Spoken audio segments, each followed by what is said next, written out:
Hello there friends and viewers, welcome to another Warcraft 3 cast. I am your host, as always, Stormy with the capital Z. This is from the Zotac and oh god, this is not gonna work. Okay, I guess this is fine now. Alright guys, welcome back to whatsoever you were watching a second ago. So anyway, this is going to be touch.fi as the purple Nidal player spawning at the bottom right position against Reprisal, the blue human player spawning at the top right. Reprisal is the one who won a recent Zotac. It was the 250th Zotac, I believe, if I'm not wrong, and well, he's been doing pretty well. Let's see how he fares against this Nidal player over here. I do believe I did cast one game of touch. It was a request, I guess. So anyways, touch going for the AOW creeping at the orange camp, as we do see that enter the war going down. Well, Reprisal going for a pretty standard build, nothing so very special gonna be coming out over here as we await for the altars to come up and see what heroes are gonna be coming out. Archmage and Demon Hunter, nothing very special, nothing very new or surprising. GLHF wishing each other pretty late, and well, if we have to talk about this map, Ancient Isles, created by a user, accepted in tournaments, major tournaments. This is Ancient Isles 2, that is. If people might not be knowing, that is.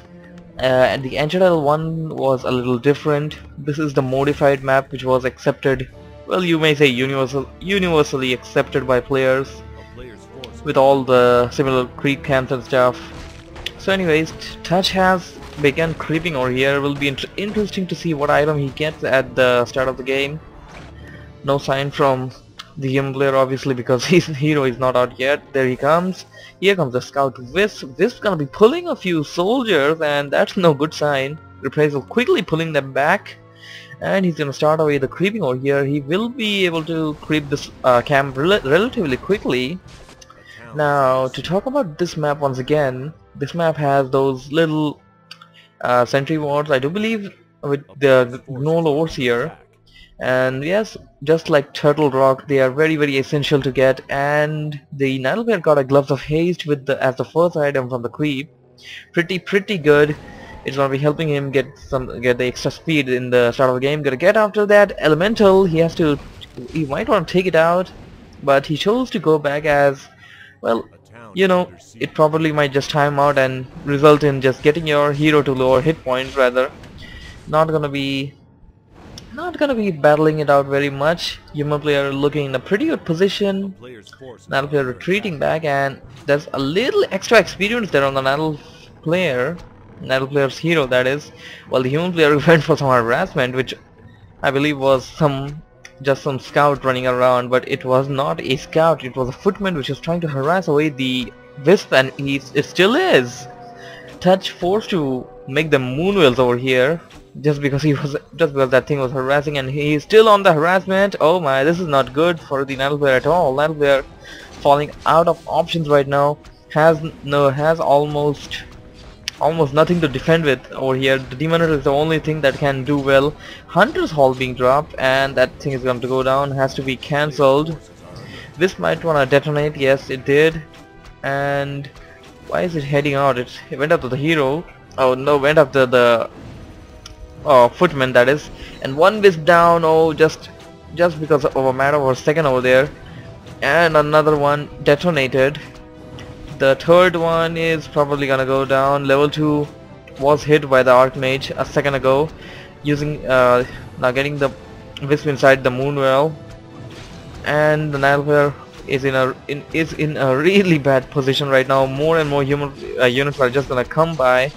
Well, Nidal player finally having the 4th archer, and he can finally get back into this battle again. Finally, we'll be able to push back the human player, which he is doing.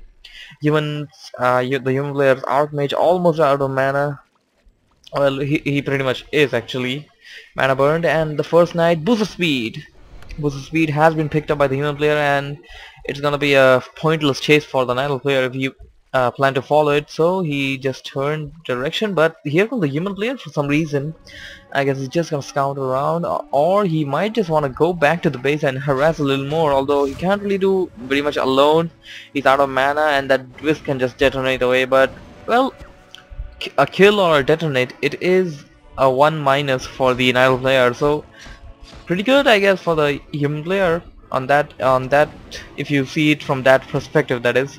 Human player once again on the harassment. Nidal player is just falling out of options. Nidal player choosing to creep over here. That's really not gonna work out though. He needs to get out of there. He wanted to get to level 3, but oh god, he's just barely there at, you may say, level 2.99. Anyways, one more kill should get him there, and there it goes, level 3. Should be getting either I'm not sure what Nidal players tend to go for at this point. Do they tend to go for evasion level 2, or do they go for mana burn level 2? Mana burn would be a better choice I guess, because you'll just be able to burn out so much more mana than what you used to, and I guess he went for mana burn I guess. Human player once again on the attack. Wisp might just want to detonate, and I don't know, he might just send in the gold mine like Nidal players tend to. 1 out, 1 in, 1 out, 1 in. Did it die? Oh, no, it went in.